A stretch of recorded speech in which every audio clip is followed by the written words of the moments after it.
Welcome to the week one edition of Biscuits and SEC's weekend preview. We're going to get into a couple of games this weekend. We're going to talk about some storylines that's going on. But first, I do want to let you know, hey there, college sports fans. Want to show your allegiance down to your socks? Dead Soxies has you covered with vibrant socks in all of your team's color, whether it's purple and gold, crimson, cardinal, maroon. Dead Soxy is the place to go. Found a pair that you like? Subscribe for big-time perks like constant 25% discount, early access to exclusive styles, free shipping, plus we welcome in new members with a free gift.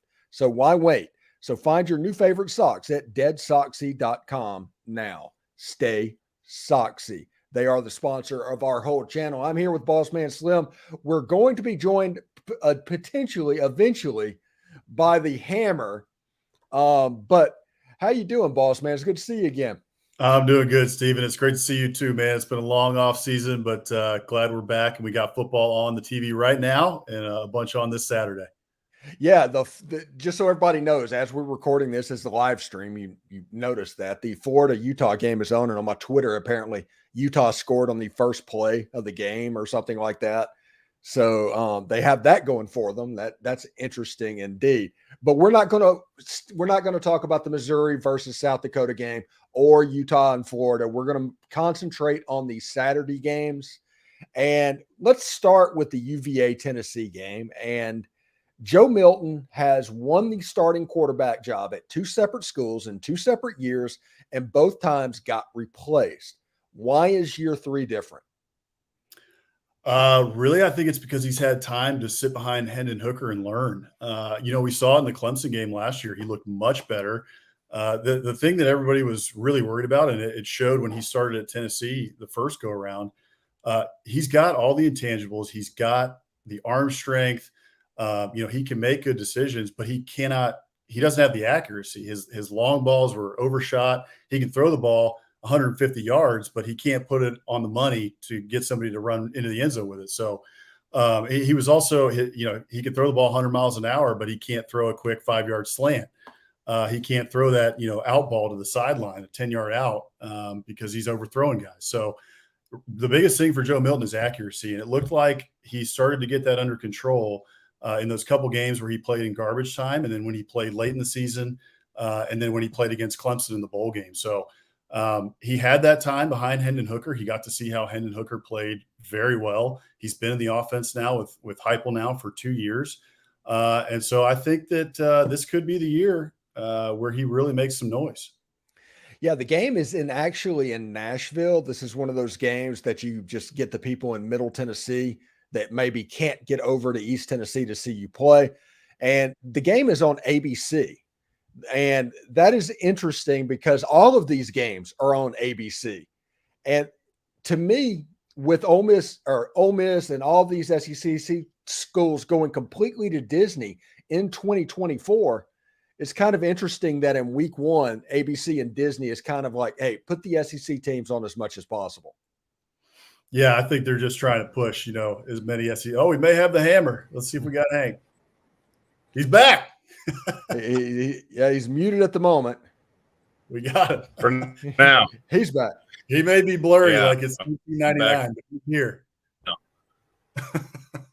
Yeah, Hammer ran out of AOL disk and it was kicked out of the broadcast. He may have to get kicked off again. It looks like he's frozen again. Yeah. Gosh. Well, so everybody knows on live, before we were getting on, we were trying to get his internet right, and he's in the middle of Colorado, in the middle of nowhere right now. And so his internet and his laptop are not working for some reason. So he may come in and out, but hopefully he can get it working here. Obviously he's gone again. So, yeah. But yeah, no, I think that ABC and, ESPN, they know who the best conference in the country is, that they know that they want to push those games. And even if it's, UVA is an ACC team, it's not to say that they're a bad team at all. But, I don't think this is a game normally that you'd be pushing on ABC. But you got an SEC team. People want to see Tennessee. They're number 12 in the country, and they want to see other SEC teams play, because we may be able to talk about it later or in a different show. But one of the things that I was looking at as we were going through our season previews and our 14 and 14 series over on biscuitsandsec.com is just how crowded the middle of the SEC is on both sides of the conference, whether it's in the SEC West or in the SEC East. You have a lot of teams in the middle who are really trying to fight, and come up the ladder.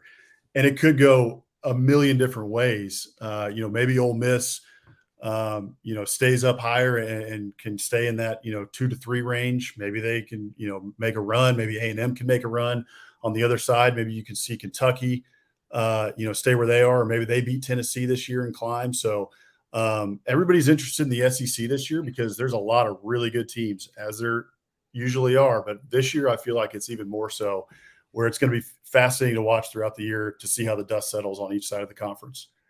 All right, Hammer, if you could get into the settings and test your audio settings, because it's showing you're muted and I can't unmute you. So there we go. That'll work too.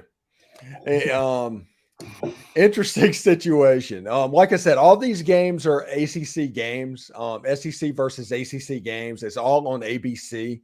The next game that's on the agenda for us are the North Carolina Tar Heels versus the South Carolina Gamecocks. And you have a situation where North Carolina has to deal with the loss of Phil Longo. Will Drake May be the same guy that he was under Phil Longo with the new North Carolina system? And is Spencer Sanders the guy we saw at the end of last year, or is he the guy that we saw at the beginning of last year? That question for Jaden Daniels and him are really similar going into this season. Yeah, I mean, I'm really interested to see what Spencer Rattler does this year. Those last 2 games were something different, completely different than we saw. I guess it was 3 games or 2. I can't remember exactly, but I know that, it was those late season games when they played Tennessee and then when they played Clemson, Spencer Rattler looked like a different quarterback. It looked like they unleashed him. It looked like he was starting to get comfortable back there. I don't think the last OC utilized him well, so we'll see what Dowell Loggins has in store for Rattler. When I was looking at this game, I really was interested in kind of looking at all the weapons now it seems like that South Carolina has around Spencer Rattler. And now that Juice Wells is playing, he got cleared, I think, either earlier today or yesterday. I really think that South Carolina – I think South Carolina is going to win this game, frankly. I was looking at North Carolina is ranked number 21 in the country. Frankly, I think they're overrated. I mean, 6-6 last year. They had an extremely disappointing year last year. Their defense was last in the ACC. And I don't think their defense got a whole lot better. I think that 21 ranking is really just coming from, Drake May and all the hype that he's getting from Heisman odds and from, the NFL draft next year. So I just don't really see it. I think that South Carolina is a good team. They showed it late last year. I think they've got a lot of weapons around Spencer Rattler that I'm excited about seeing. And I think they can get it done. I'm particularly looking at the North Carolina defense. To me, they didn't really replenish through recruiting or through the transfer portal enough for me to be really, behind their defense and think that they can get this done. I think Spencer Rattler and Dowell Loggins get on the same page here in this game. And I think it's going to be close, but I think South Carolina pulls this one out in the end. Yeah, it should be quite interesting. This is the first of the 2.5-point lines. Although this one, North Carolina is the favorite in this game. I'm with you. I do not see it. I think South Carolina is probably the better football team going into this game, honestly. If you look at the third game on our agenda, we have LSU and FSU. That is the Sunday night game on ABC. I mean, it's just a theme. It's SEC versus ACC. It's on ABC. LSU is a 2.5-point favorite over the Florida State Seminoles. I don't know about this game. It's one of those things with Florida State. I just think they're ready to break out a little bit. They have Keon Coleman. They have some weapons that they have added. I think Florida State has a chance to be extremely dangerous for the first time in 15 years. Yeah, we do this in Texas where we say Texas is back and they're not really back. Florida State has never really gotten to that point where you could say they're back. But this year might be the year. I mean, last year I think was really them kind of knocking on the door and showing folks that, hey, we've been recruiting well. Mike Norvell's doing some good things here. And also they have experience. I think that's, sometimes that's widely underrated. A lot of people look at, okay, we've got all these transfers coming in now and, we've got all these 5-star recruits coming in. A&M found that out last year very well. They had a huge recruiting class and then did absolutely nothing with it because they didn't have a whole lot of experience on either side of the ball. So experience is a huge factor, and it's something that I look at when I'm doing previews, as well as, transfer portal influx. Transfer portal is still pretty new. We'll see what happens like at Colorado this year, where it's almost an entirely new roster.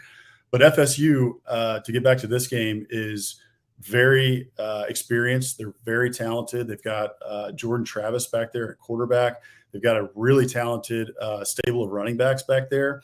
The big thing that I'm interested in that I think is really going to determine this game is the FSU wide receivers against that LSU secondary. LSU secondary has 2 new cornerbacks coming in, both transfers. You got Zy Alexander and you got Deuce Chestnut.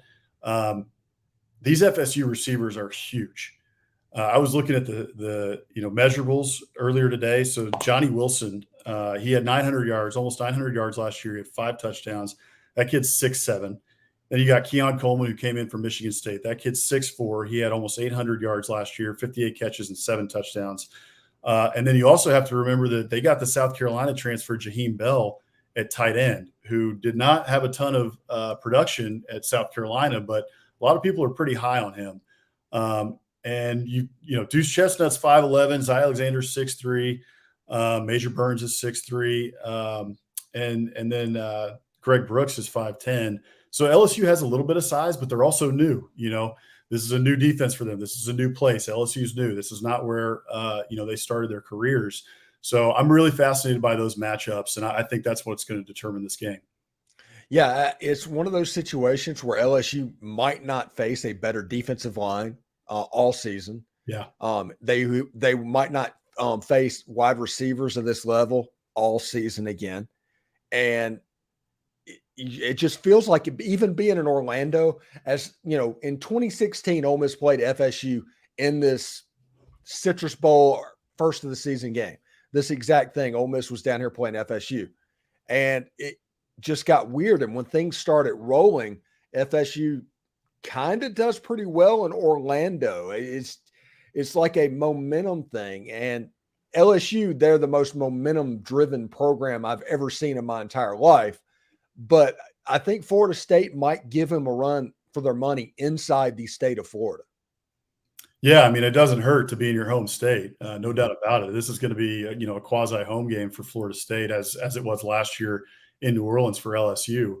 LSU travels; they travel well, so they'll have plenty of fans there as well. But FSU, it's going to be majority FSU fans. But yeah, you brought up an interesting point with the Florida State defensive line. I mean, they have dudes on that defensive line. I know that LSU offensive line is expected to be pretty good this year, but they're going to have their hands full right off the bat with people like Jared Verse. I mean, that kid, he's likely going to be a first-round pick. He looks like a stud, and he's going to have a big year this year. So I'm not saying FSU is way better than LSU. I think LSU is going to have a great year this year. I don't see why they wouldn't, but in my opinion, I just think that FSU just has like that much more, just a little bit more talent. And I think that ends up carrying them in this one. I do think too, that this game probably is going to be a little bit, it's week 1. So it's going to be a little sloppy. Week 1 games almost always are. Last year's game was fairly sloppy. But this year you've got a lot of, guys returning like we talked about earlier. FSU's got a lot of experience coming back. LSU has, decent amount of players coming back as well. So I don't expect as much sloppiness in this game as we saw last year. I think it'll be a much better executed game, even though it is in week 1. It's one of those situations where I genuinely, I think I'm going to pick FSU. It's going to be like SEC in the first 2 games we talked about. But I think FSU has the advantage in this one. And honestly, I would give them the advantage by like a touchdown or more in this game. Really? Wow. Okay. Yeah. I don't know if I see that, but I don't think – I think it could be like 6. For some reason, I'm feeling a field goal, is what ends up winning it for FSU late. But like we talked about, FSU's got all those weapons, running backs, wide receivers. Hank talked about it in our week 1 previews that we put up about an hour ago. over on biscuits.sec.com, in that he thinks that these offenses, both offenses, are going to be taking shots. LSU, we haven't talked about their weapons very much. They got plenty of weapons too. You got Malik Neighbors out there on the outside. That kid can flat out fly. He can play. So he thinks that they're going to take some shots. Both teams are going to be taking shots downfield. And I think he's right. I think we're going to see FSU taking shots on these new LSU corners. And I think we're going to see LSU turn right around and do the same thing back at FSU. And we saw them do that a lot last year with Jaden Daniels. Later in the year, Jaden Daniels started to find that deep ball. So I think they're going to take some shots. So it should be a fun game no matter what happens. All right. Whenever we come back to it, we will talk about the week 1 storylines in the SEC. But right now, it is time to get locked on pickles. Well, Stewart's Cajun Pickles, that is, offering a variety of Cajun spice products like pickles, green beans, okra, even carrots and asparagus. This is a family-owned company, homemade on the coast of Mississippi.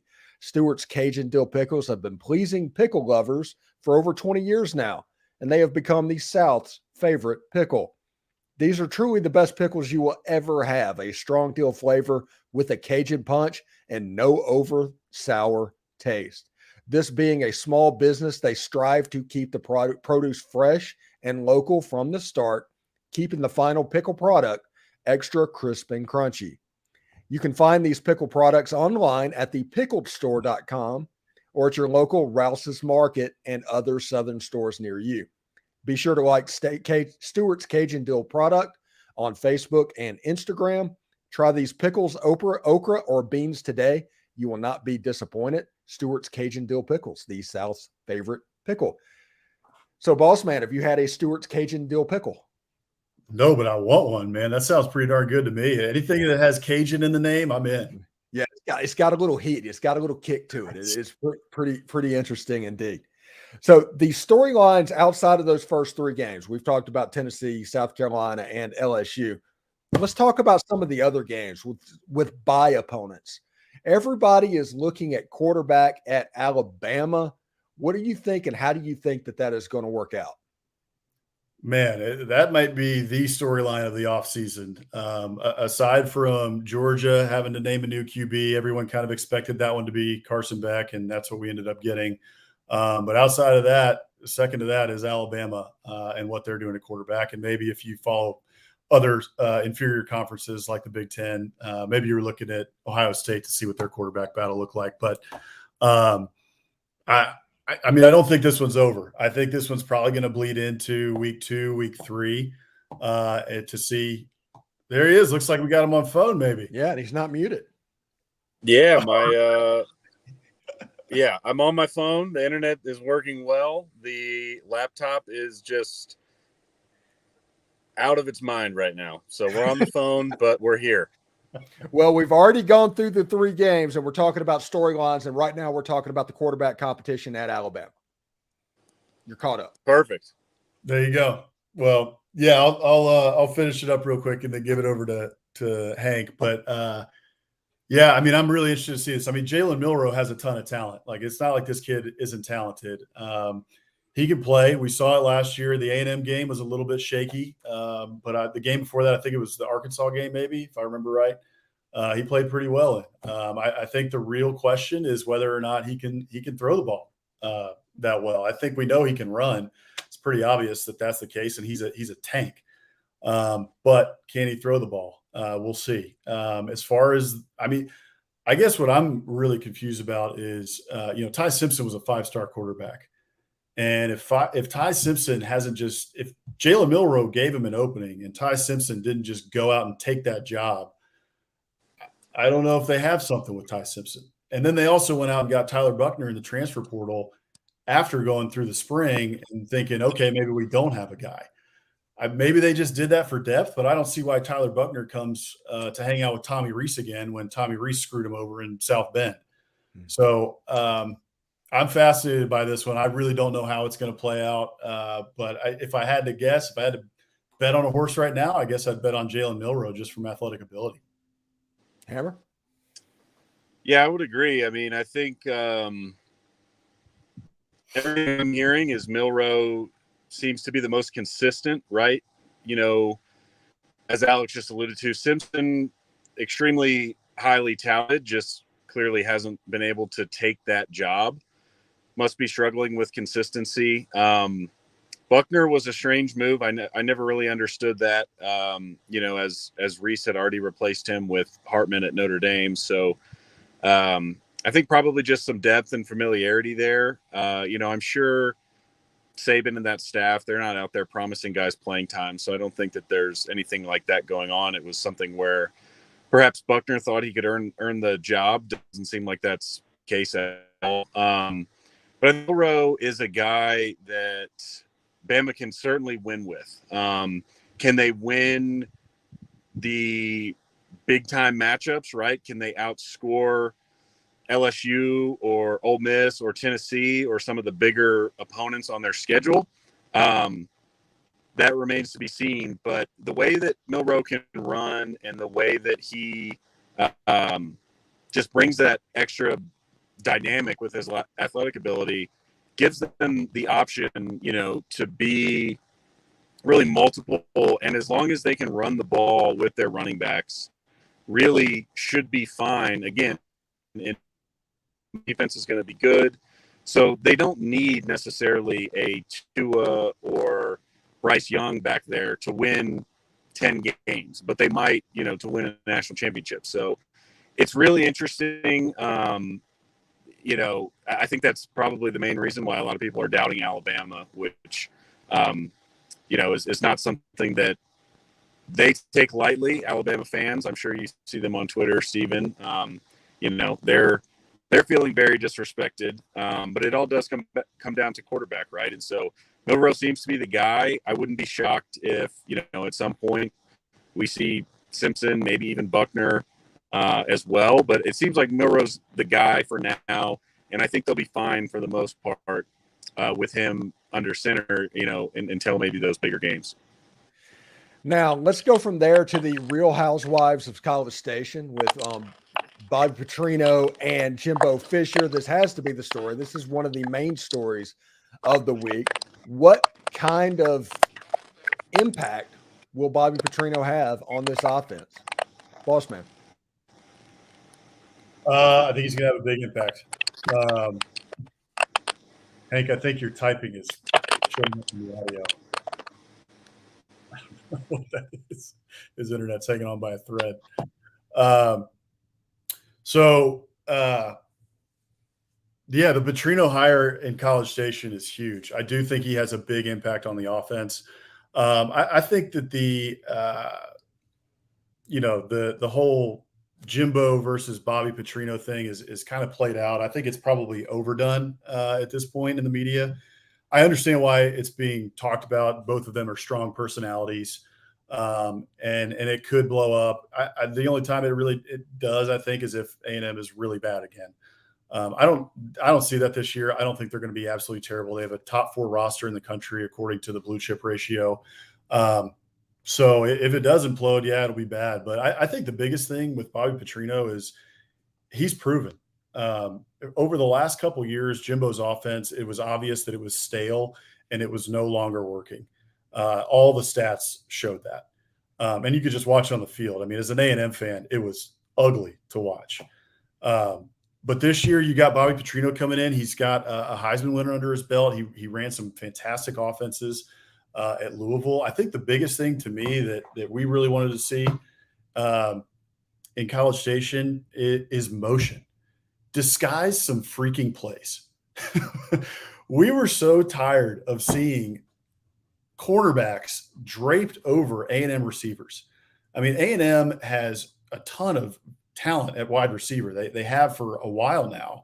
And every time you watch the game, it would seem like, for whatever reason, all those guys were draped on their backs and they could never get any separation. And quarterbacks were having to thread the needle, to get the ball into the hands of their receivers so they could make plays.